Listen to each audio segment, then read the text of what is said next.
Yoo yaa akkam jirtu nagaa keessanii nageenya keessan bakka jirtanitti isiniif haa baay'atu isinin jechuu barbaada. Hordoftoota caaltuu Amboo hundi keessan maarree hordoftoota caaltuu Amboo warri taatan jalqabataa akkuma beekamu laayikiin keessan, koomentiin keessan, sheeriin keessan akkuma itti fufee isinii haa ta'u isinin jechuu barbaada.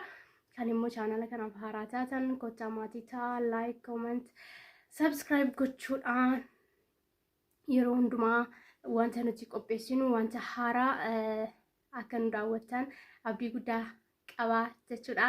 Kanumaan har'a qophii addaa qabna. Qophiin sunis sirbaatiin simbaarsitii weellistuu caaltuu Amboo jechuudha.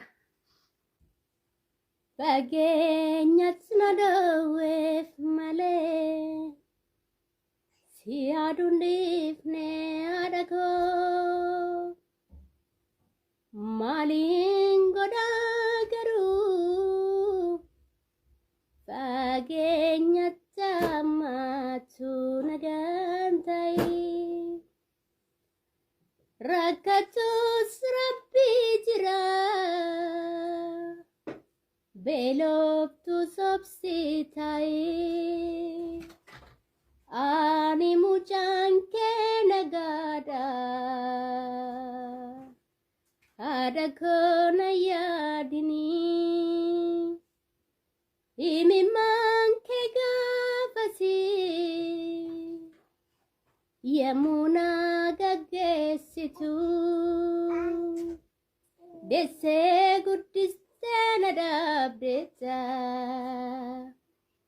Hadhaa koo akkamsi ta'u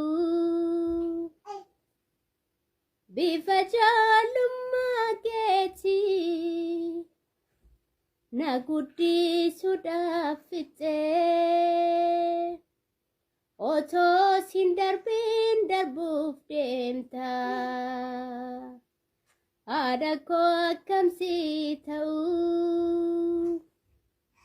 ijji kee silaan didee boo'ichaaf dursi humee wala arguun nutaan fakkaatu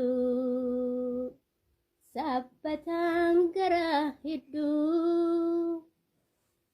Fageenyatu na dhoweef maalee si yaaduu dhifne maayyoo koo.